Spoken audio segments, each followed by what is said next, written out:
الله أكبر الله أكبر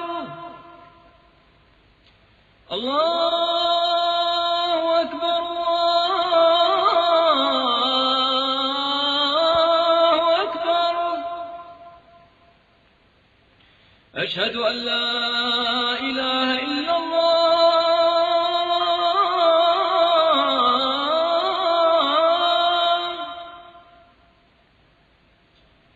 أشهد أن لا إله إلا الله.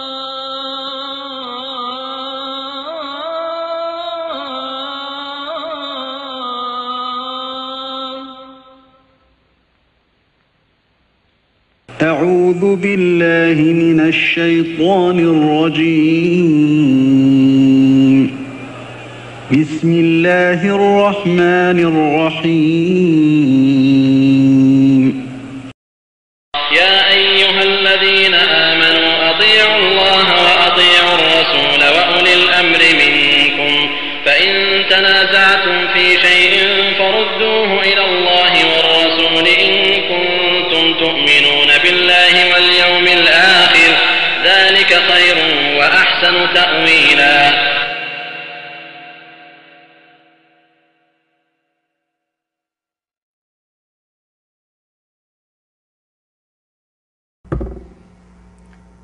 نحمده ونصلي على رسوله الكريم.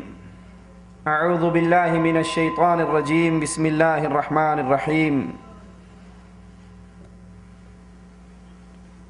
ألم نهلك الأولين ثم نتبعهم الآخرين كذلك نفعل بالمجرمين ويل يومئذ للمكذبين.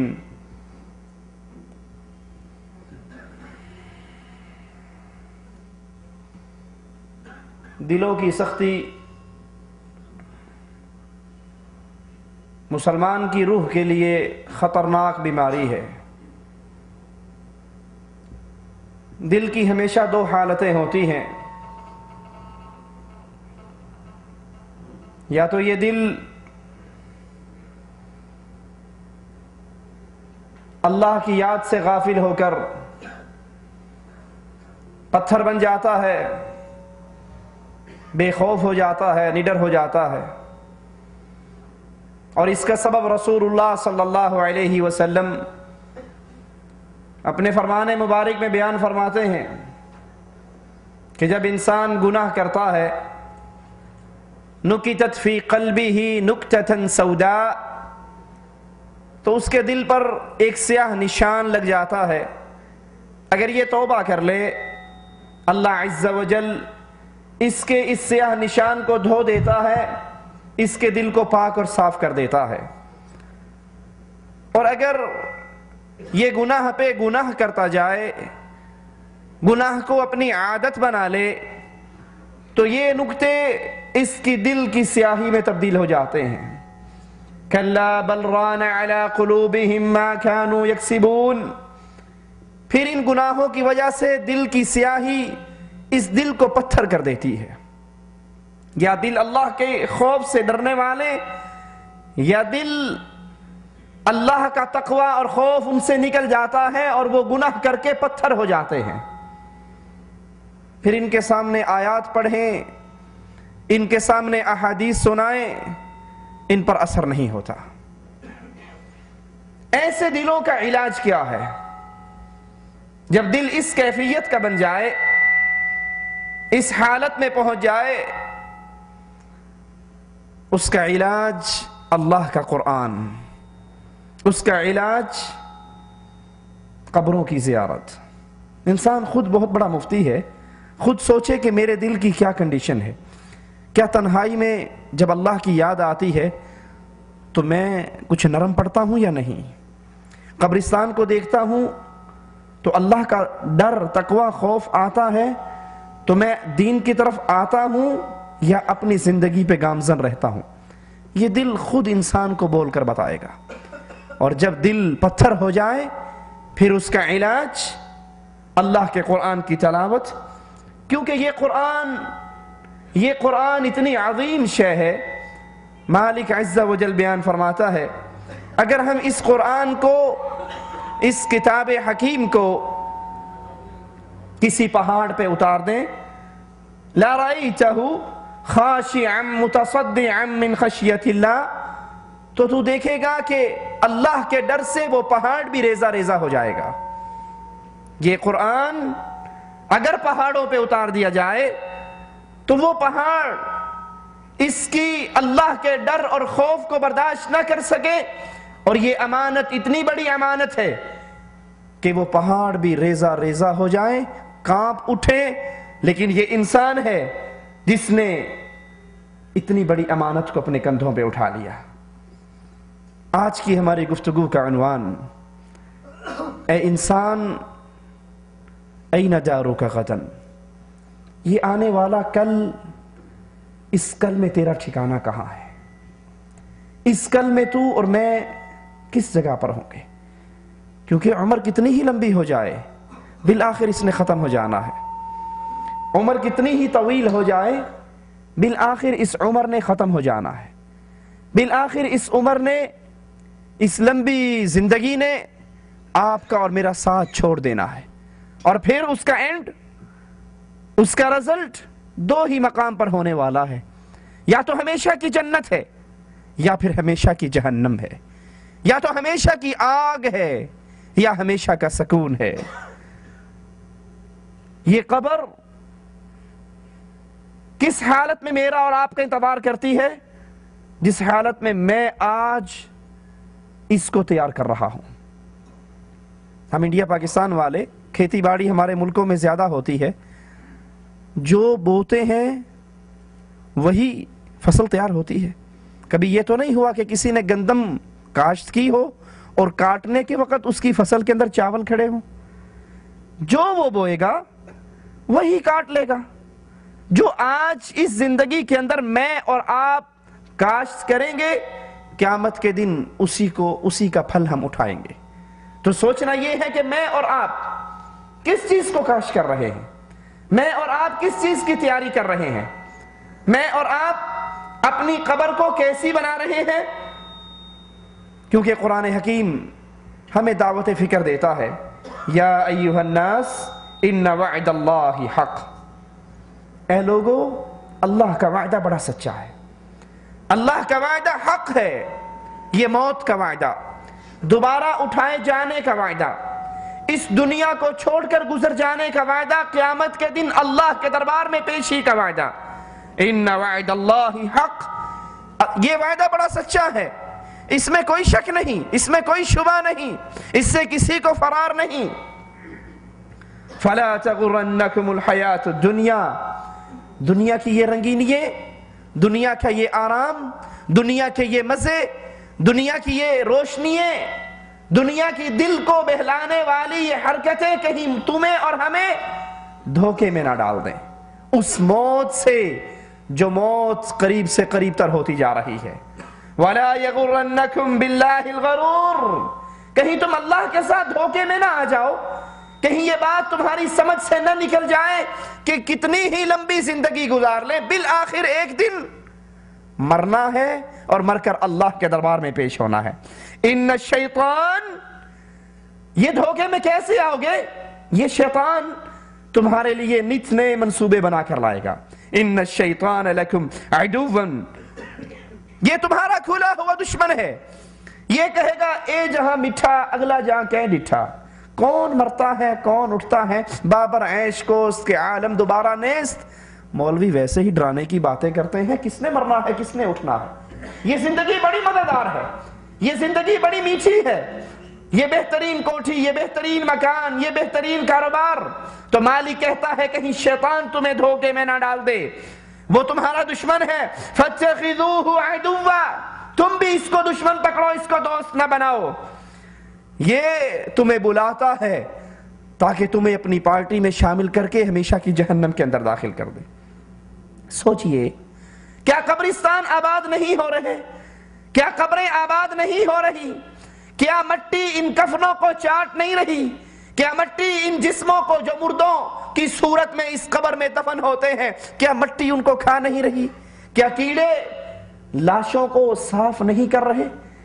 کیا وہ ان کی لاشیں ہیں جنہیں موت آنی ہے اور ہم وہ ہیں جن کو موت نہیں آنی؟ کیا میں اور آپ، میری اور آپ کی زندگی یہ موت پروف ہے؟ نہیں۔ وَلَن يُؤَخِّرَ اللَّهُ نَفْسًا إِذَا جَاءَ أَجَلُهَا۔ آج ہم سنتے ہیں فلاں ابن فلاں مر گیا، اس کے جنازے کو کندھا دیتے ہیں، اس کی لاش انڈیا پاکستان بھیجنے کے لیے چندہ دیتے ہیں، تو کبھی نہ بھولیں آج غیر کے جنازے کی خبر سننے والے کل کو غیر تیرے جنازے کی بھی خبر سنے گا۔ آج کسی کی لاش کو کندھا دینے والے کل کو کوئی تجھے بھی کندھا دے گا۔ آج کسی کے یتیموں کے سر پہ ہاتھ رکھنے والے یہ دن تجھ پر بھی آنا ہے، اور جب یہ دن آنا ہے مالک کا اعلان ہے وَلَن يُؤَخِّرَ اللَّهُ نَفْسًا إِذَا جَاءَ أَجَلُهَا۔ جب انسان کا وقت آ جاتا ہے پھر اس میں ایک لمحے کی تقدیم اور تاخیر نہیں ہوا کرتی۔ یہ قبر آواز لگاتی ہے، اس قبر کو میں اور آپ بھول چکے ہیں۔ یہ قبر آواز لگاتی ہے، اے میرے اوپر روشنیوں میں گھومنے والے، میرے اندر اندھیرا گپ ہے۔ آپ اور میں اپنے کمروں کی سجاوٹ کرتے ہیں نا، کچھ نہیں، بلب نہیں، ٹیوب لائٹ، کچھ نہ کچھ ڈیکوریشن کرتے ہیں۔ یہ کمرہ میرا اور آپ کا کمرہ نہیں ہے، یہ تو وارثوں کا ہے۔ میرا اور آپ کا کمرہ تو یہ زمین کے اندر ہے۔ اپنے ان کمروں کو سجانے والے، کیا تو نے اس اصل قبر کو سجا لیا؟ اے میرے اوپر گھومنے والے، ایک دن تو آئے گا، میرے اندر ہوگا۔ میرے اندر اپنے دوستوں سے ہنسی مذاق اور کہہ کے گونجتے ہیں، لیکن جس دن میرے اندر آئے گا تو تنہا ہوگا۔ میرے اوپر رہ کر تو دنیا کی نعمتیں کھاتا ہے، میرے اندر تیرے جسم کو کیڑے اور مکوڑے کھائیں گے۔ یہ قبر کی آواز ہے، یہ زبان حال سے پکارتی ہے۔ کیوں؟ کیونکہ اس کا جہان بڑا شدید ہے۔ آئیے قرآن حکیم کی ان آیات پہ غور کرتے ہیں۔ مالک اعلان فرماتا ہے وَيْلٌ يَوْمَئِذٍ لِّلْمُكَذِّبِينَ۔ جس دن یہ گھڑی قائم ہوگی، رسول اللہ صلی اللہ علیہ وسلم کا فرمان ہے اِذَا مَاتَ الْإِنسان قَامَتْ قِيَامَتُهُ۔ انسان جب مرتا ہے، مرتے ہی اس کی قیامت کا آغاز ہو جاتا ہے۔ یہ قبر یا تو جنت کا باغ ہے یا جہنم کا گڑھا ہے۔ حضرت عمر، حضرت عثمان رضی اللہ عنہ وارضا اسی لیے اس قبر پر آ کر اتنے رویا کرتے تھے، اتنے روتے تھے، ان کی داڑھی مبارک آنسوؤں سے تر ہو جاتی تھی۔ سائل سوال کرتا تھا عثمان کبھی جنت کے ذکر پہ اتنا نہیں روئے، کبھی جہنم کے ذکر پہ اتنا نہیں روئے، اس قبر کے ذکر پہ اتنا کیوں روتے ہو؟ فرمایا یہ پہلی سیڑھی ہے، یہ پہلی منزل ہے، یہ فرسٹ ایگزامینیشن ہال ہے۔ جو یہاں پاس ہوگا وہ آگے پاس ہوگا، جو یہاں فیل ہوگا وہ آگے بھی فیل ہوگا۔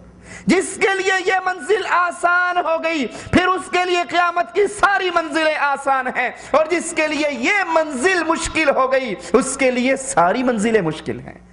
مالک اعلان فرماتا ہے وَيْلٌ يَوْمَئِذٍ لِّلْمُكَذِّبِينَ۔ بربادی ہے آج کے دن ان کے لیے جنہوں نے اس کو جھٹلایا۔ کوئی زبان سے جھٹلائے یا کوئی عمل سے جھٹلائے۔ زبان سے جھٹلانے والا کہتا جی یہ تو ایویں ہی مارتے ہیں، کون مرتا ہے؟ میرے دادا ابو مر گئے تھے کیونکہ بہت بوڑھے تھے، اور میں تو 30-35 سال کا جوان ہوں، میرے لیے کہاں موت؟ کون مرتا ہے؟ اے جہاں میٹھا اگلا جہاں کہیں ڈٹھا۔ یہ زبان کا انکاری ہے، ایک عمل کا انکاری ہے۔ وہ زبان سے مانتا ہے جی جی بالکل مولانا صاحب کیسے یہ غلط ہو سکتا ہے، مرنا ہے، آخر جہان چھوڑنا ہے، آخر اللہ کے پاس جانا ہے۔ زبان سے مانتا ہے لیکن عمل فجر کی نماز پہ سویا رہتا ہے، ظہر کی نماز پہ سویا رہتا ہے، عصر کی نماز پہ ٹیلی ویژن اور ڈش انٹینے میں مشغول رہتا ہے، مغرب عشاء کی نماز میں دوستوں کی گپوں میں مشغول رہتا ہے۔ اس کا عمل اس کو اعلان کر رہا ہے کہ اس کو موت یاد نہیں، اس کو قبر یاد نہیں، کیونکہ جس کو قبر یاد ہو اس کا تو ایک ایک قدم بڑے خطرناک حالات میں گزرتا ہے۔ وہ تو ہر قدم اٹھانے سے پہلے سوچتا ہے یہ قدم مجھے جنت میں لے کر جائے گا یا جہنم میں۔ وہ اپنی نظر ڈالنے سے پہلے سوچتا ہے یہ نظر جو ڈال رہا ہوں کہیں یہ نظر میری جہنم میں جانے کا سبب تو نہیں بن جائے گی۔ مالک کہتا ہے بربادی ہے ان کے لیے جنہوں نے اس دن کو چھٹلایا۔ مالک سوال کرتا ہے أَلَمْ نَخْلُقكُم مِّن مَّاءٍ مَّهِينٍ، کیا ہم نے تمہیں گندے پانی کے قطرے سے پیدا نہیں کیا؟ فَجَعَلْنَاهُ فِي قَرَارٍ مَّكِينٍ، پھر ہم نے ایک محدود مدت کے لیے ایک خاص مقام پر محفوظ جگہ پہ تمہیں رکھا۔ إِلَىٰ قَدَرٍ مَّعْلُومٍ، معلوم مدت کے لیے فقدرنا فنعم القادرون، پس ہم نے اندازہ کیا، ہم سے اچھا اندازہ کرنے والا کون ہے؟ ویل یومئذ للمکذبین، جس نے اس دن کو جھٹلایا، جس نے اس گھڑی کو جھٹلایا، اس کے لیے بربادی ہے۔ الم نجعل الارض کفاتا، کیا ہم نے اس زمین کو تمہارے لیے سمیٹنے والا نہیں بنایا؟ احیاء و امواتا، زندوں کو اور مردوں کو، وجعلنا فیہا رواسیا شامخات واسقیناکم ماء فراتا، اور ہم نے اس میں اونچے اونچے پہاڑ رکھ دیے، تم لوگوں پر بارش برسائی، مینا برسایا، تمہیں پانی پلایا۔ بربادی ہے اس کے لیے جس نے اس دن کو چھٹلایا۔ انطلقوا الی ما کنتم بہ تکذبون، اس کی طرف بڑھو جس کا تم انکار کرتے تھے۔ جہنم کا انکار تھا نا، آخرت کا انکار تھا، عذاب کا انکار تھا، اب چلو اس چیز کی طرف جس کو تم جھٹلایا کرتے تھے۔ انطلقوا الی ظل ذی ثلاث شعب، یہ وہ قیامت کے مناظر ہیں یارو، یہ وہ اللہ عز و جل کی قرآن کی وہ آیات ہیں۔ مومن جب ان آیات کو پڑھتا ہے اس کا دل نرم ہو جاتا ہے۔ بڑھئے قیامت کی طرف، آئیے اس چیز کی طرف جس کو تم جھٹلایا کرتے تھے۔ دوزخ کی طرف آگے ہو، اس کے اندر نہ تمہارے لیے آرام ہے، نہ اس کے اندر تمہارے لیے سکون ہے، بلکہ بربادی ہی بربادی ہے۔ ھذا یوم لا ینطقون، یہ دن بڑا کٹھن دن ہے۔ اس دن کو یاد کر کے رسول اللہ صلی اللہ علیہ وسلم کی زوجہ محترمہ حضرت عائشہ، اللہ کے نبی آپ کی گود کے اندر لیٹے ہوئے، ان کی آنکھوں سے آنسو گرتے ہیں۔ رسول اللہ صلی اللہ علیہ وسلم کے چہرے مبارک پر آپ اٹھ کے بیٹھ جاتے ہیں۔ عائشہ کیوں روتی ہو؟ کہا اللہ کے نبی قیامت کا دن یاد آ گیا۔ اے اللہ کے نبی صلی اللہ علیہ وسلم سے سوال کیا گیا، کائنات میں سب سے زیادہ پیار کس سے کرتے ہو؟ کہا عائشہ سے۔ کہا مردوں میں کس سے کرتے ہو؟ کہا عائشہ کے باپ صدیق سے۔ اتنی محبت اور پیار والی ہستی حضرت عائشہ کی، پوچھتی ہیں اللہ کے نبی کیا قیامت کے دن آپ مجھے یاد رکھو گے؟ کہا عائشہ نہیں، 3 موقع ایسے آنے والے ہیں کوئی کسی کو یاد نہیں رکھے گا۔ جب صراط کا موقع آئے گا کوئی کسی کو یاد نہیں رکھے گا، جب میزان کا موقع آئے گا ترازو لگیں گے کوئی کسی کو یاد نہیں رکھے گا، اور جب نامہ اعمال تقسیم ہونے لگیں گے کوئی کسی کو یاد نہیں رکھے گا۔ ہر آدمی دوسرے کو بھول رہا ہے۔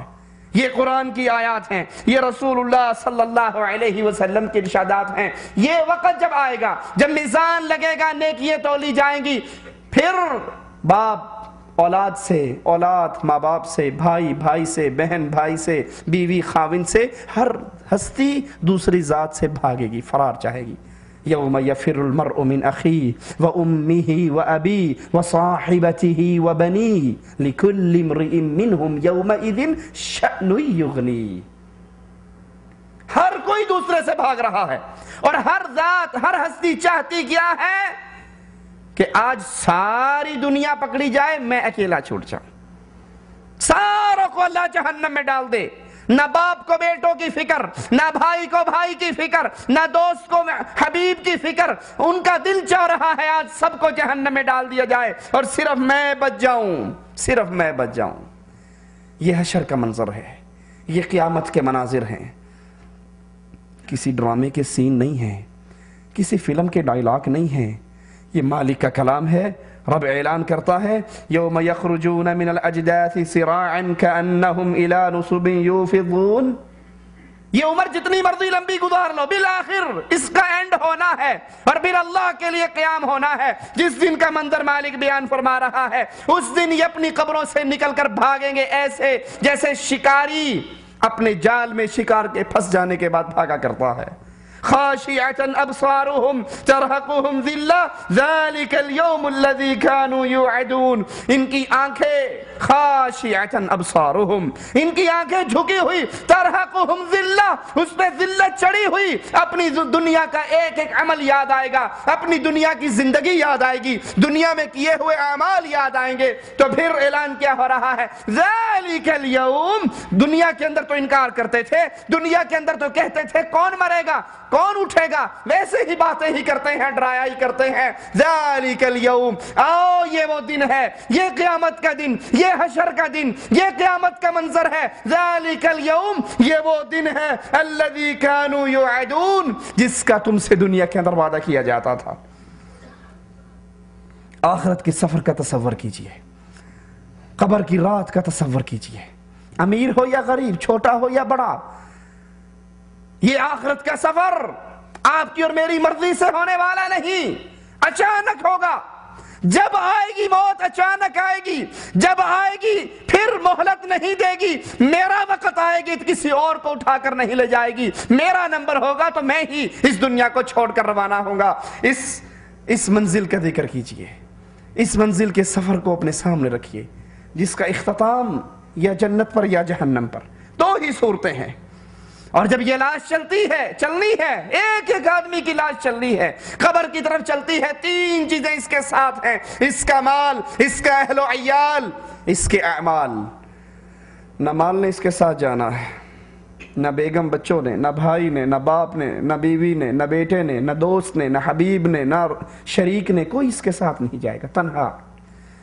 مال، لاش ابھی باہر پڑی ہوتی ہے، تقسیم پہلے ہی ہو جاتی ہے۔ وہ کہتا ہے ابا جان یہ مجھے دے گئے تھے، ابا جان یہ میرے نام کروا گئے تھے، ابا جان یہ حصہ، یہ پلاٹ، یہ زمین، یہ سونا، یہ پہلے ہی مجھے میرے نام لکھوا کر گئے تھے، اسٹامپ فارم پہ لکھوا دیا تھا۔ ابھی انسان کی لاش زمین میں داخل نہیں ہوئی کہ اس کے مال کا بٹوارا ہو گیا۔ اسی لیے رسول اللہ صلی اللہ علیہ وسلم پوچھتے ہیں تم میں سے کون ہے جو غیر کے مال کا محافظ بننا پسند کرتا ہے اپنے مال کی بجائے؟ کہا اللہ کے نبی صلی اللہ علیہ وسلم ایسا تو کوئی بھی نہیں، ہم میں تو ہر بندہ اپنے مال کی فکر کرتا ہے۔ کہا اپنا مال وہی ہے جو تم نے اگلے جہان اللہ کے پاس پہنچ کر بھیج کر اپنے لیے اکٹھا کر لیا۔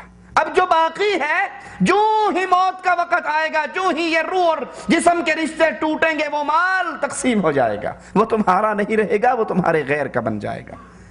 تین چیزیں جا رہی ہیں، نہ مال قبر میں اترتا ہے، نہ اہل و عیال قبر میں اترتے ہیں، بلکہ یہ زبان حال سے آواز لگاتے ہیں قبر کے اندر پہنچنے کے بعد کہ چھوڑ گئے تجھے، واپس چلے گئے، اور اگر یہ سارے تیرے ساتھ باقی بھی رہتے تجھے کوئی فائدہ نہ دیتے۔ اگر یہ جنت بن گئی تو پھر شکر کیجئے، اور اگر یہ جہنم کا گڑھا ہے تو اپنے آپ پہ ملامت کیجئے، اپنی زندگی پہ ملامت کیجئے۔ یہ سفر تو بالآخر اینڈ ہونا ہے، اس سفر کا تو بالآخر اختتام ہونا ہے۔ لاش چل رہی ہے، مال بھی ساتھ ہے، اہل و عیال بھی ساتھ ہیں، یہ دونوں چیزیں چھوڑ کے بھاگ جاتی ہیں۔ وَيَبْقَى وَاحِدٌ، ایک چیز آپ کے اور میرے ساتھ جانے والی ہے، وہ آپ کے اور میرے اعمال ہے۔ انتہائی خوبصورت شکل میں نیک آدمی کے اعمال آئیں گے، یہ پوچھے گا تو کون ہے؟ وہ جواب میں کہے گا میں تیرے نیک اعمال ہوں۔ فجر کی اذان ہوتی تو اپنے گرم نرم بستر کو چھوڑ دیتا، تو کتنا ہی اہم کام کر رہا ہوتا، حی علی الصلاۃ کی آواز سنتے ہی اپنے اس کام کو بند کر دیتا۔ یہ نہیں کہ کوئی بات نہیں، ابھی انڈیا پاکستان کا فائنل میچ لگا ہوا ہے تو نماز اذان تو ہو گئی لیکن نماز بعد میں پڑھ لیں گے، پہلے یہ میچ دیکھ لیں، پہلے یہ ڈرامہ دیکھ لیں، پہلے یہ لوڈو گیم چل رہی ہے اس کا اینڈ کر لیں، پہلے فلاں کام کر لیں، فلاں کام کر لیں۔ آپ نے اکثر دیکھا ہوگا ادھر نماز کھڑی ہونے لگی ہوگی، آپ کہاں جا رہے ہیں؟ اجی مجھے بڑا ضروری کام ہے، میں نے فلاں بندے کو ٹائم دیا ہوا، میں نے وہاں پہنچنا ہے، میرا اس سے موعد ہے۔ اللہ کے بندے، کیا نماز سے زیادہ ضروری بھی کوئی کام ہے؟ ہمیں سارے کام یاد آتے ہی تب ہے جب مؤذن کہتا ہے حی علی الصلاۃ۔ نیک بندے کے نیک اعمال خوبصورت شکل میں پہنچیں گے۔ یہ پوچھے گا من انت، تو کون ہے؟ وہ کہے گا میں تیری وہ نیکی ہوں جو دنیا میں کر کے آیا۔ پریشان نہ ہو، اس قبر کے اندر تجھے کوئی تنہائی، کوئی پریشانی نہیں ہوگی، میں تیرا دل بہلانے والا، تیرا دوست، تیرے اعمال تیرے ساتھ ہوں۔ آسمان سے آواز دینے والا آواز دے گا افریشوہ من الجنہ البسوہ من الجنہ، اس کے نیچے جنت کے لبادے بچھا دو، اس کو جنت کے لبادے پہنا دو، اس کے لیے جنت کی کھڑکی کھول دو۔ کیوں؟ ان قد صدق عبدی، یہ بندہ سچا، عقیدہ سچا، عمل سچا، کردار میں سچا، یہ اللہ کا بڑا پیارا، اللہ کا بڑا پیار کرنے والا، اللہ کا دوست ہے، یہ اللہ کا پیارا ہے۔ اس کے نیچے جنت کے بسترے، اس کے اوپر جنت کے لبادے، اس کے لیے جنت کی کھڑکی۔ اور اگر زندگی اس کے الٹ ہے، ٹائم پیس کمرے میں ہے لیکن الارم کتنے بجے کا لگاتے ہیں؟ صبح 7 بجے کا. کیوں؟ 7:30 ڈیوٹی پر پہنچنا ہے تو 7 بجے اٹھ کے ناشتہ کریں گے اور دل کیا تو 2 رکعتیں ٹھونگے مار لیں گے اور جا کر ڈیوٹی پہ پہنچ جائیں گے، کیونکہ ڈیوٹی اہم ہے. نعمتیں تو ہیں. تو پھر یاد کر لیجئے یہ زندگی مسلمان کی زندگی نہیں. تو یہ انسان جو ہی قبر میں دفن ہوگا، ڈراؤنی شکل کے اندر اس کے پاس نوجوان آئیں گے، پوچھے گا من انت، تیری شکل اتنی خطرناک ہے، تو ہے کون؟ وہ جواب میں کہے گا میں تیرے وہ گناہ ہوں جو تو دنیا میں کر کے آیا، میں تیرے وہ گناہ ہوں جو دنیا میں کر کے آیا. آواز دینے والا آواز دے گا ان قد کذب عبدی، یہ بندہ گندا، اس کی سوچ گندی، اس کا کردار گندا. افرشوہ من النار، اس کے نیچے جہنم کی آگ بچھا دو. البسوہ من النار، اس کے اوپر جہنم کی آگ چڑھا دو اور اس کے لیے جہنم کی کھڑکی کھول دو. ان قد کذب عبدی، یہ بندہ گندا، عقیدے میں، ایمان میں، عمل میں، کردار میں، ہر لحاظ سے گندا. اللہ کا اس سے کوئی محبت اور کوئی رشتہ، کوئی دوستی اور کوئی تعلق نہیں. اس کے نیچے جہنم کی آگ بچھا دیجئے. حضرت کعب عمر بن عبدالعزیز رحمت اللہ علیہ خلیفہ راشد کے دربار میں پہنچتے ہیں اور حضرت عمر کو دیکھ کے پریشان ہو کر پوچھتے ہیں عمر تجھے کیا ہوا؟ تو عرب کا سب سے حسین سردار نوجوان تھا، پیارے نرم کپڑے پہننے والا، نرم جگہ پر بیٹھنے والا. اگر میں تجھے دربار کے اندر بیٹھا ہوا نہ دیکھتا تو تیرا یہ ڈھانچہ، کمزور جسم، پرانے سے کپڑے، یہ دیکھ کر میں شاید تجھے پہچان نہ سکتا. عمر تجھے کیا ہوا؟ عمر بن عبدالعزیز کہتے ہیں اگر تو میرے مرنے کے اور دفن ہونے کے 3 دن بعد مجھے دیکھے تو پھر تیرا کیا حال ہوگا؟ جب یہ آنکھیں بے نور ہو کے گر چکی ہوں گی، جب اس جسم کے گوشت کو جانور اور کیڑے کھا چکے ہوں گے، جب میری قبر، اس دنیا سے میرا تعلق ٹوٹ کے میں ہمیشہ کے لیے اس میں قبر میں قیامت تک کے لیے اس میں دفن ہو چکا ہوں گا، اگر اس حالت میں میری لاش کو دیکھے تو تیرا کیا حال ہوگا؟ عمر کی یہ بات سن کر ان کی ساری مجلس والے رونے لگے. عمر بن عبدالعزیز بھی روئے، ان کی مجلس کے لوگ بھی روئے. یہ تو ان کی حالت ہے جو اللہ کے پیارے ہیں، یہ ان کے دلوں کا خوف اور ڈر ہے. ذرا سوچئے کبھی میرے اور آپ کے دل کے اندر بھی یہ خوف اور ڈر آیا؟ وہ تو اپنی دنیا کو یاد کر کے روئے جنہوں نے اس دین کی تجدید کی، اس دین کے اندر جو باتیں اغیار نے شامل کی اس کو پاک اور صاف کر کے پھر اس معاشرے کو محمد رسول اللہ صلی اللہ علیہ وسلم کے نقش قدم پہ چلایا. وہ اللہ کے اتنے پیارے بزرگ، اللہ کے اتنے قریبی ولی، ان کے خوف کا یہ عالم کہ وہ اپنی مجلس میں رو پڑے. میں اور آپ بھی کبھی اپنی زندگی پہ روئے؟ کبھی ہماری آنکھوں سے بھی آنسو گرے؟ فَلْيَضْحَكُوا قَلِيلًا وَلْيَبْكُوا كَثِيرًا. رسول اللہ صلی اللہ علیہ وسلم اسی لیے فرماتے ہیں نا کہ اگر جو کچھ مالک نے مجھے دکھایا ہے قبر کے حوالے سے تم دیکھ لو، تمہارے چہرے سے ہنسیاں غائب ہو جائیں، تمہارے بستر اپنی بیویوں سے الگ ہو جائیں. فَلْيَضْحَكُوا قَلِيلًا وَلْيَبْكُوا كَثِيرًا. ہنسنا ہو تو تھوڑا ہنسو، رونے کا وقت آئے تو زیادہ رو. ذرا سوچئے اس آیت کو اپنے پر فٹ کر کے. ہنسی کے وقت ہمارے کہہ کے کنٹرول نہیں ہوتے، اور کبھی ہمیں تنہائی میں اللہ کے سامنے رونا بھی آیا، کیونکہ رسول اللہ صلی اللہ علیہ وسلم کا فرمان مبارک ہے اس آنکھ پر جہنم کی آگ کو اللہ حرام کر دیتا ہے جو آنکھ تنہائی میں اپنے رب کو یاد کرتی ہے تو اس سے اس کے خوف سے آنسو نکلتے ہیں. جزاء بما كانوا يكسبون. یہ بدلہ کس چیز کا ملنے والا ہے؟ قبر کے اندر بدلہ مجھے اور آپ کو کس چیز کا ملنے والا ہے؟ بما كانوا يكسبون. جو میں اور آپ اس دنیا کے اندر کر کے جائیں گے اسی کا بدلہ ہمیں اس قبر کے اندر ملے گا. یہ قبر کتنی خطرناک ہے؟ رسول اللہ صلی اللہ علیہ وسلم ایک شخص کا ذکر کرتے ہیں، اور وہ عظیم شخص جس کی وفات پر اللہ کے نبی فرماتے ہیں عرش کانپ اٹھا. جس کی وفات پر اللہ کا عرش کانپ اٹھا، جس کا جنازے کی نماز پڑھنے کے لیے 70,000 فرشتے آئے. صحابہ کہتے ہیں اللہ کے نبی ہمارے یہ ساتھی تو بڑے بھاری بھرکم تھے، بڑے بہادر کمانڈر جوان تھے، لیکن ان کی لاش تو بہت ہلکی ہے، ہم نے اس کو کندھا دیا ہوا۔ فرمایا نہیں میرے ساتھیوں، تم نے اس کو نیچے سے اٹھایا ہوا، اللہ کے فرشتوں نے اس کو اوپر سے اٹھایا ہوا۔ حضرت سعد بن معاذ رضی اللہ عنہ وارضا، کتنی بڑی ان کی شان، ان کی وفات پہ عرش کانپتا ہے۔ ان کے جنازے کے لیے 70,000 فرشتے وہ اترتے ہیں جو اس سے پہلے نہیں اترے، لیکن جو ہی ان کو قبر میں رکھا جاتا ہے، قبر اتنا بھینچتی ہے، قبر اتنا دباتی ہے، قبر ان کے لیے اتنی تنگ ہو جاتی ہے کہ رسول اللہ صلی اللہ علیہ وسلم اللہ کی حمد و ثنا اور تسبیحات پڑھتے ہیں۔ صحابہ کہتے ہیں اللہ کے نبی، اس سے پہلے تو آپ نے یہ عمل نہیں کیا، آج یہ عمل کیوں کیا؟ کہا تمہارے بھائی پر قبر اتنی تنگ ہو گئی، میں نے اللہ کی حمد و ثنا کی، اللہ نے اس قبر کو تمہارے بھائی پر فراخ کر دیا۔ رسول اللہ صلی اللہ علیہ وسلم فرماتے ہیں قبر بھینچتی ہے، قبر بھینچتی ہے، اگر کوئی اس سے بچ سکتا تو سعد بچتا۔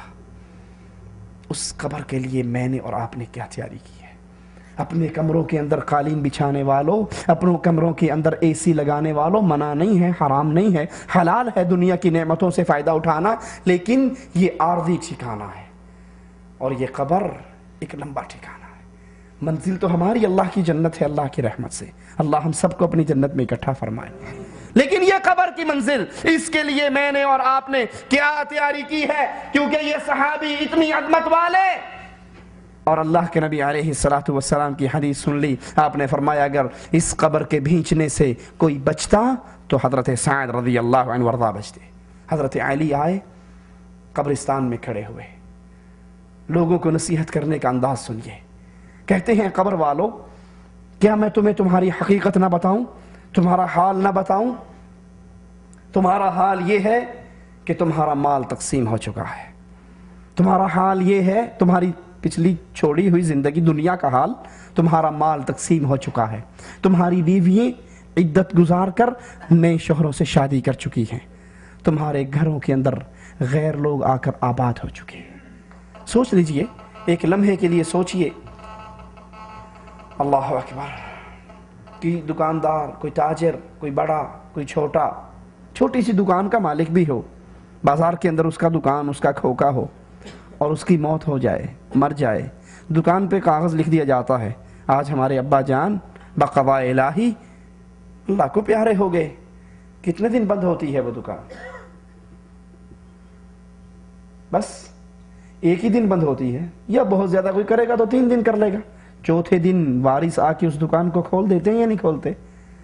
مال تو میں نے ڈالا تھا، حلال یا حرام اس کا حساب تو میں نے دینا ہے، کس کا قرض دبایا ہے، کس سے جھوٹ بولا ہے، کہاں سے ڈنڈی ماری ہے، اس سارے کا حساب میں نے دینا ہے۔ لیکن 3 دن کے بعد میرے وارث آ کر اس دکان کو کھول کر کہتے جی مرنے والوں کے ساتھ تو نہیں مرا جاتا نا، وہ تو مر گئے اللہ کے پاس، آخر ہم نے بھی تو پیٹ پالنا ہے، یہ دھندا ہمارا جاری ہو جاتا ہے۔ مال تقسیم ہو گئے، بیویوں نے عدت کے بعد نئے نکاح کر لیے، وہ مکان، وہ کوٹھیاں، وہ گھر جو تم نے بڑی محبت سے بنائے تھے، پیچھے 6 بھائی، ان کے اندر اتفاق نہ ہو سکا، بٹوارا ہو گیا، کوٹھی بیچ کر انہوں نے پیسے آپس میں بانٹ لیے، جس کوٹھی کو تو نے بڑی محبت سے تیار کروایا تھا، آج اس کوٹھی کے اندر غیر لوگ آباد ہیں۔ لیکن یہ قبر میرا اور تیرا گھر ہے، اس میں غیر نہیں آ سکتا۔ کوئی دوسرے کی قبر میں، کوئی دوسرے کی موت کے وقت پہ نہیں مر سکتا، جس نے مرنا ہے اپنے موقع پر، جس نے دفن ہونا ہے اپنی قبر کے اندر۔ اور قرآن حکیم نقشہ کھینچتا ہے، کم ترکوا من جنات وعیون وزروع ومقام کریم، کتنے ہی محلات، کتنے ہی باغات، کتنے ہی چشمے بہنے، ایسے باغات جس میں چشمے بہتے ہیں، کتنے ہی چھوڑ کر لوگ چلے جاتے ہیں، بہترین مکان، بہترین کوٹھیاں چھوڑ کر چلے گئے۔ وَنَعْمَةٍ كَانُوا فِيهَا فَاكِهِينَ كَذَلِكَ وَأَوْرَثْنَاهَا قَوْمًا آخَرِينَ، یہ دنیا والے کتنے ہی ایسے لوگ ہیں جو اپنے اپنے محلات کو، اپنے اپنے کاروبار کو، اپنی اپنی کوٹھیوں کو چھوڑ کر روانہ ہو جاتے ہیں، اور ہم ان کے اس مال و متاع کا وارث کسی اور کو بنا دیتے ہیں۔ یہ تو نظام ہے اللہ کا، چل رہا ہے، چلتا رہے گا۔ سوال پھر وہیں پر لوٹتا ہے کہ میں اور آپ اس کے لیے کیا تیاری کر رہے ہیں؟ مالک کے اعلان پہ غور کیجئے، افرائیت ان متعناہم سنین، اگر ہمیں سال کی زندگی بھی مل جائے، 60 سال، 100 سال، 70 سال، 80 سال، ثم جاءہم ما كانوا یوعدون، بالآخر وقت تو آنا ہے، کتنی لمبی مالک کہتا ہے کتنے ہی سال تمہیں زندگی کے عطا کر دیے جائیں، لیکن پھر بھی بالآخر تمہارا وہ موعد موت کا، تمہارا وہ موقع موت کا وہ آنا ہے، اس کو کسی نے ٹال نہیں سکتا، اس کو کوئی روک نہیں سکتا۔ رسول اللہ صلی اللہ علیہ وسلم کی گود ابراہیم علیہ السلام دم توڑ رہے ہیں، اسی گود میں سے پہلے بھی لاشیں اٹھے، اور اب ابراہیم رضی اللہ عنہ وارضا رسول اللہ صلی اللہ علیہ وسلم کی گود میں ہے، آپ کی آنکھوں سے آنسو بہتے ہیں۔ صحابہ کہتے ہیں یا رسول اللہ صلی اللہ علیہ وسلم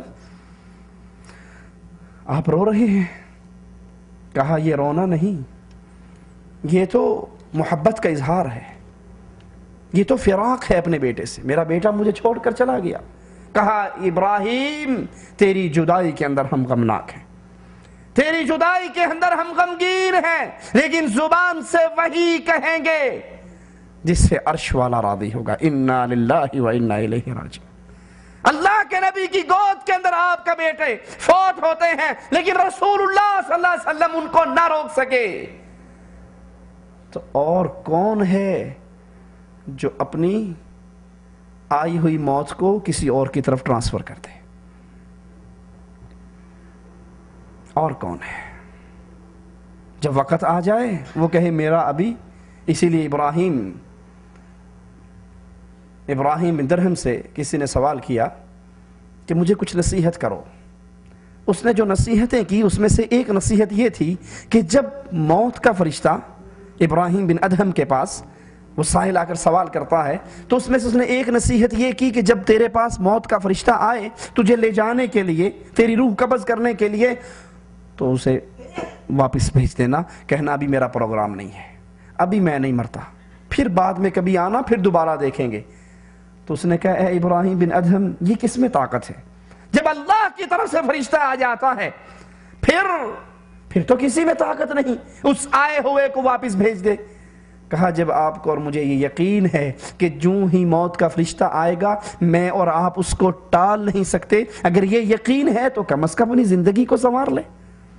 کہا کچھ اور بتاؤ؟ کہا گناہ کرنے پہ دل کرتا ہے نا، تو اس اللہ کا دیا ہوا یہ آسمان چھت ہمارے لیے، اور اس اللہ کی دی ہوئی یہ زمین، اس چھت اس مکان کے اندر سے نکل جا، آسمان اور زمین کے اوپر سے کہیں اور چلا جا، نہ آسمان کے نیچے رہے نہ زمین کے اوپر رہے۔ کہا میں کہاں جاؤں، یہ تو اللہ کا دیا ہوا ہے، اس کو چھوڑ کر کہاں جا سکتا ہوں؟ کہا سبحان اللہ، تجھے یقین ہے کہ میں اس کے بغیر زندہ نہیں رہ سکتا، کہیں جا نہیں سکتا، اس کے دیے ہوئے گھر میں رہتا ہے اور پھر اس کی نافرمانیاں کرتا ہے۔ کہا کچھ اور کہو؟ کہا یہ جو کھانا پینا کھاتے ہو نا، یہ کھانا پینا چھوڑ دو۔ کہا سبحان اللہ، اگر اللہ کا دیا ہوا کھاؤں گا نہیں، پیوں گا نہیں تو زندہ کیسے رہوں گا؟ کہا اس کے گھر میں رہتا ہے، اس کا دیا ہوا کھاتا ہے، اس کے گھر میں رہتا ہے، اس کا دیا ہوا کھاتا ہے، پھر بھی اس کو ناراض کرتا ہے۔ کہا کچھ اور بتاؤ؟ کہا جب گناہ کرنے کو جی کرے تو ایسی جگہ پہ جا کر کرو جہاں تجھے وہ اللہ نہ دیکھ سکے۔ کہا سبحان اللہ، ایسی جگہ کون سی ہے؟ اللہ تو کالی چیونٹی، کالی رات، کالے پہاڑ کی جڑ میں اگر چلے مالک اس کو وہاں پر بھی دیکھتا ہے، اس کا رزق اس کو دیتا ہے، اس کے پاؤں کی دھمک اللہ اپنے عرش پہ سنتا ہے، میں وہاں کہاں جاؤں؟ کہا اس کے گھر میں رہتا ہے، اس کا دیا ہوا رزق کھاتا ہے اور اس کی آنکھوں کے سامنے رہتا ہے، پھر بھی اس کو ناراض کرتا ہے۔ کہا اچھا اور بتاؤ؟ کہا جب موت کا فرشتہ آئے تو کہنا میرا پروگرام نہیں۔ کہا کچھ اور بتاؤ؟ کہا جب تیرے لیے جہنم کا فیصلہ ہو جائے تو اپنا ہاتھ فرشتے کے ہاتھ میں سے چھڑا کر بھاگ جانا، کہنا میں نے جہنم میں نہیں جانا، میں تو جنت میں جا رہا ہوں۔ کہا یہ کس میں طاقت ہے؟ یہ طاقت کس میں ہے کہ مالک فیصلہ کر دے جہنم میں ڈالنے کا اور میں اپنا ہاتھ چھڑا لوں؟ کہا جب زبان اور دل ان ساری باتوں کی گواہی دیتا ہے کہ اس کسی میں ان باتوں کو لوٹانے کی طاقت نہیں، تو پھر کم از کم اس اللہ سے اپنا تعلق درست کر لے کہ قبر سے اور موت سے بچانے والی کوئی ایسی چیز نہیں جو تیرے اور تیری موت کے درمیان رکاوٹ ہو جائے۔ حضرت براء بن عازب روایت فرماتے ہیں کہ ہم رسول اللہ صلی اللہ علیہ وسلم کے ساتھ ایک انصاری کے جنازے کے لیے نکلے، ہم قبر کے قریب بیٹھ گئے۔ اللہ کے نبی علیہ السلام کے ہاتھ کے اندر عصا ہے، لکڑی ہے۔ آپ اپنے صحابہ سے کہتے ہیں میرے صحابہ اس قبر کے عذاب سے اللہ کی پناہ مانگو، اس قبر کے عذاب سے اللہ کی پناہ مانگو۔ آپ روئے اور سب کو رلایا، کہا یا اخوانی لمثل هذا فعیت، اے میرے بھائیو اس قبر کے لیے تیاری کر لو، اس قبر کے لیے اس دنیا کے اندر کچھ کر کے جاؤ، کیونکہ یہ سفر بالآخر ہونا ہے۔ اور حالت کیا ہوگی؟ جو ہی مومن بندے کا یہ آخرت کا سفر شروع ہوگا، جہاں تک اس کی نگاہ جاتی ہے حسین صورت کے اندر فرشتے آ کر بیٹھ جائیں گے، جہاں تک اس کی نگاہ جاتی ہے۔ پھر آخر میں موت کا فرشتہ آئے گا، اس کے سرہانے پر بیٹھے گا اور اسے کیا کہے گا؟ یا ایتھا النفس الطیبہ، یا ایتھا النفس المطمئنہ، اللہم اجعلنا منہم ومعاہم وفیہم، اللہ ہمیں ان خوش نصیبوں میں شامل فرمانا۔ اے پاکیزہ روح، اے پاک روح، اے طیب روح، اے بہترین روح، باہر نکل، اخرجی الی ربک، اپنے رب کی طرف چل، راض عنک غیر غضبان، اور تجھے خوشخبری سناتے ہیں چل اپنے رب کی طرف چل، تیرا اللہ تجھ سے راضی ہے، تجھ پہ بالکل بھی ناراض نہیں ہے۔ اس کو روح نکلے گی، عائشہ رضی اللہ تعالی عنہ فرماتی ہیں مشکیزہ کے اندر، مشکیزہ سمجھتے ہیں نا، چمڑے کا جس میں پانی بھرا جاتا ہے، مشکیزہ کے اندر فل پانی بھرا ہوا ہو اور اس کا منہ اچانک کھول دو تو وہ پانی کیسے چھلانگ مار کے باہر آتا ہے، کہا مومن انسان کی روح اسی طرح نکلے گی۔ فرشتے جنت کے بہترین لبادے اس کے اندر لپٹی ہوئی اس کو لپیٹ لیں گے، بہترین لباس، بہترین خوشبو، جنت کی خوشبو، اور ایک فرشتے سے دوسرے فرشتے کے ہاتھوں میں ہوتی ہوئی یہ آسمان کی طرف بلند ہوگی۔ زمین و آسمان کا یہ منطقہ خوشبوؤں سے بھر جائے گا۔ آسمان سے اترنے والا ہر فرشتہ مبارکباد دے کر کہے گا مبارک ہو، کس کی روح لے کر جا رہے ہو؟ تو اس آدمی کا جو سب سے پیارا نام دنیا میں لیا جاتا تھا، وہ نام لے کر فرشتے کہیں گے فلاں ابن فلاں کی روح ہے، فلاں ابن فلاں کی روح ہے، آسمان کی طرف بلند ہوگی۔ اس کو اللہ کے مہمانوں میں، اللہ کے پیاروں میں، اہل جنت کے اندر لکھ دیا جائے گا، کیونکہ اسی مٹی سے اللہ نے ہمیں پیدا کیا اور لکھنے کے بعد روح کو دوبارہ اسی قبر میں لٹا دیا جائے گا۔ اور مالک اعلان فرماتا ہے میں نے تمہیں اسی سے پیدا کیا، میں تمہیں اسی میں لوٹاؤں گا، میں نے تمہیں قیامت کے دن پھر جب دوبارہ اٹھنا ہے تو اسی مٹی میں سے تم نکالے جاؤ گے۔ اس کو قبر میں لوٹایا جائے گا، اس کے پاس دو فرشتے آ کر بیٹھیں گے، اس کو اٹھائیں گے اور اس سے سوال کریں گے من ربک، من نبیک، ما دینک، تیرا رب کون ہے؟ تیرا مشکل کشا، حاجت روا، مدد کرنے والا، رزق دینے والا، اولاد دینے والا، شفا دینے والا کون ہے؟ تیرا نبی کون ہے؟ تو کس کے طریقے کی نماز پڑھتا رہا، کس کے طریقے کا روزہ رکھتا رہا، کس کے طریقے کا حج کرتا رہا، کس کے طریقے کی شکل و صورت اپنائی؟ تیرا نبی کون ہے؟ ما دینک، تیرا دین کیا ہے؟ جو لوگ کرتے وہ تو کیا کرتا تھا، یا جو محمد رسول اللہ صلی اللہ علیہ وسلم سے ثابت ہو جاتا وہ تو کیا کرتا تھا؟ پوری دنیا کو چھوڑ دوں گا لیکن رسول اللہ صلی اللہ علیہ وسلم کے فرمان کے آنے کے بعد، نبی کی حدیث کے علم ہو جانے کے بعد اللہ کے نبی علیہ السلام کے فرمان کو نہیں چھوڑا جا سکتا۔ یہ سوال ہوں گے، مومن بندہ فوراً کہے گا ربی اللہ، میرا مشکل کشا، حاجت روا، مدد کرنے والا، رزق دینے والا، اولاد دینے والا، شفا دینے والا، مصیبتیں ٹالنے والا، مجھے بری کرنے والا، میرا دستگیر، پنجتن پاک، میرا پالنہار۔ ہم نے تو یہ سارے نام پیروں کو دے رکھے نا، یہ پنجتن پاک کے نام ہے، پنجتن پاک دستگیر ہے، پنجتن پاک مددگار ہے، پنجتن پاک غوث اعظم ہے، یہ پانچ محمد، علی، حسن، حسین، فاطمہ، یہ پنجتن پاک سارے کام کرتے ہیں۔ مومن بندہ کہے گا نہیں، میرا مشکل کشا، حاجت روا، غوث اعظم، بگڑی بنانے والا، میری دنیا کے، میری زندگی کے، میری آخرت کے ایک ایک عمل کو ٹھیک کرنے والا، ایک ایک عمل پہ اپنی رحمت سے اسے قبول کرنے والا، میرے رزق میں کشادگی کرنے والا، جس کے لیے میں سجدے کرتا، جس کے لیے میں رکوع کرتا، جس کے لیے نظر دیتا، جس کے لیے نیاز دیتا، جس کے سامنے پیشانی کو جھکاتا، وہ صرف ایک ربی اللہ، اللہ میرا رب ہے۔ من نبیک، تیرا نبی کون ہے؟ فوراً جواب دے گا نبی محمد صلی اللہ علیہ وسلم۔ میں عزت سارے بزرگوں کی کرتا تھا، میں محبت سارے پیروں سے کرتا تھا، لیکن جس کے طریقے پہ نماز پڑھتا، میری نماز کسی کے طریقے پر نہیں تھی سوائے محمد الرسول اللہ صلی اللہ علیہ وسلم کے طریقے پر، کیونکہ اللہ کے نبی نے کہا تھا صلو کما رأیتمونی اصلی، نماز پڑھو جیسے میں نے تمہیں پڑھ کے سکھائی۔ میں حج کرتا طریقہ رسول اللہ صلی اللہ علیہ وسلم کا لیتا، کیونکہ اللہ کے نبی کی حدیث مجھے پہنچ چکی تھی۔ آپ نے فرمایا تھا خذوا عنی مناسککم، حج کے طریقے مجھ سے لو، روزے کا طریقہ اللہ کے نبی سے، نکاح کا طریقہ اللہ کے نبی سے، طلاق کا طریقہ اللہ کے نبی سے۔ ایک ایک عمل کے اندر میں جب بھی طریقہ لیتا تو محمد الرسول اللہ صلی اللہ علیہ وسلم کے طریقے پہ عمل کرتا۔ میری نماز، میرا عمل، میری زندگی کا ایک ایک معاملہ اللہ کے نبی کے طریقے پر تھا۔ میرا دین وہ اسلام تھا، میں ہر مسئلے میں اسلام کو دیکھتا تھا۔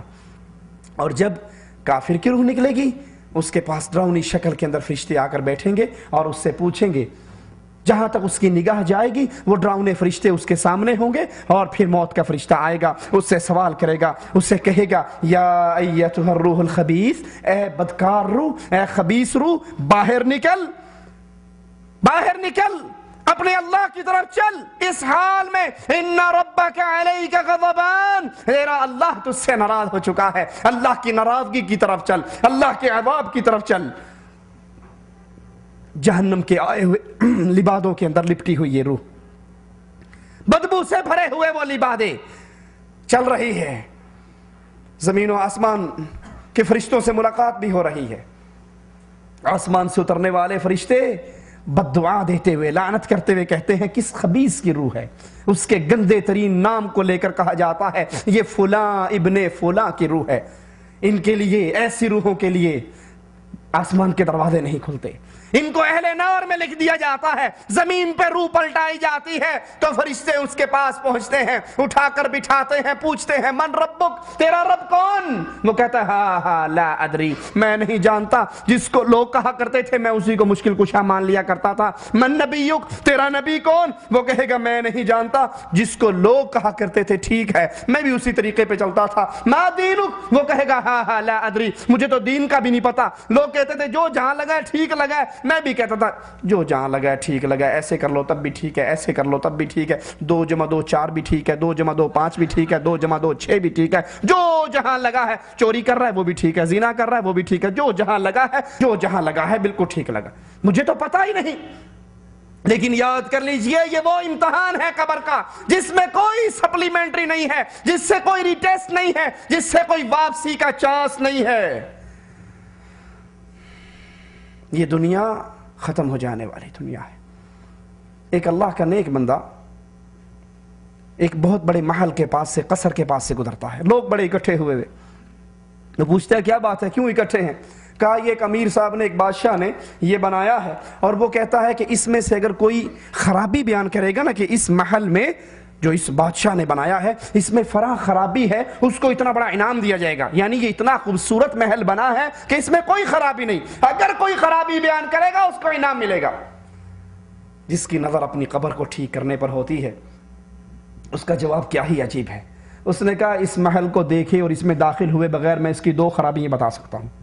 کہا سبحان اللہ، ہم اتنی دیر سے کوشش کر رہے ہیں ہمیں نظر نہیں آئی اور تو بغیر دیکھے بغیر اندر جائے؟ کہا ہاں۔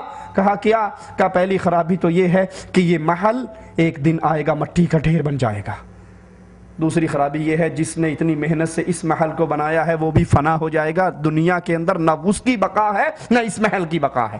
اگر کوشش کرنی ہے، اگر محنت کرنی ہے تو پھر اس کے لیے اس قبر کو ٹھیک کرنا پڑتا ہے جس کے بارے میں رسول اللہ صلی اللہ علیہ وسلم فرماتے ہیں کہ میں نے تمہیں قبروں پر جانے سے منع کیا تھا۔ امام احمد رحمہ اللہ سے سوال ہوا کہ دل نرم کیسے ہوتے ہیں، دل میرا نماز کی طرف نہیں آ رہا، دل میرا قرآن کی طرف نہیں آ رہا، دل میرا دین کی طرف نہیں آ رہا، تو میں کیا کروں، دل کس چیز سے نرم ہوتے ہیں؟ امام احمد رحمہ اللہ فرماتے ہیں دل نرم ہوتے ہیں قبروں کی زیارت سے، کیونکہ رسول اللہ صلی اللہ علیہ وسلم فرماتے ہیں انی نہیتکم عن زیارت القبور الا فزوروها، میں نے تمہیں قبروں پر جانے سے منع کیا تھا اور اب میں تمہیں اجازت دیتا ہوں جاؤ قبروں کی زیارت کرو۔ کیوں؟ فَإِنَّهَا تُذَكِّرُكُمُ الْآخِرَةَ کہ قبر پر جانے سے انسان کو اپنی موت یاد آتی ہے۔ یہاں قبر پہ جانے سے مراد دربار نہیں ہے، درگاہیں نہیں ہیں، خانقاہیں نہیں ہیں، وہ ٹوٹی پھوٹی قبریں جہاں آپ کو اور مجھے یقین ہو کل کو میں نے یہاں آ کر دفن ہونا ہے۔ اللہ سے دعا ہے اللہ ہمارے دل کے اندر اپنا تقوی، اپنا خوف پیدا فرما دے۔ اللہ ہماری زندگی ایسی بنائے اور اس حال میں ہمیں اپنے پاس بلائے کہ ادھر ہماری موت ہو، ادھر ہماری روح نکل رہی ہو، ادھر ہمارے گناہوں کو معاف کر کے اللہ مالک ہمیں جنت میں داخل کرنے کے فیصلے فرما دے۔ اقول قولی ھذا واستغفر اللہ لی ولکم ولسائر المسلمین فاستغفروہ انہ هو الغفور الرحیم۔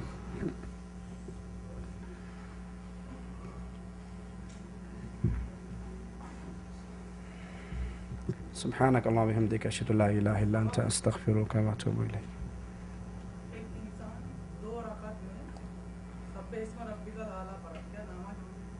کوئی حرج نہیں، کیونکہ اللہ کے قرآن پاک کا حکم ہے کہ تم نماز میں قرآن کی تلاوت کرو جو تمہارے لیے آسان ہے۔ ایک صحابی کا بھی قصہ آتا ہے کہ وہ ہر نماز کی ہر رکعت میں قل هو اللہ پڑھتے تھے، تو آپ صلی اللہ علیہ وسلم کو اطلاع دی گئی تو آپ نے اس سے پوچھا یہ کیوں کرتے ہو؟ کہا مجھے اس صورت سے بہت پیار ہے، یہ توحید کی صورت ہے، عقیدہ توحید اس سے سمجھ آتا ہے، تو مجھے اس صورت سے بہت پیار ہے۔ تو کوئی حرج نہیں انشاءاللہ۔ جزاکم اللہ خیر۔ سبحانک اللہم وبحمدک اشہد ان لا الہ الا انت استغفرک واتوب الیک۔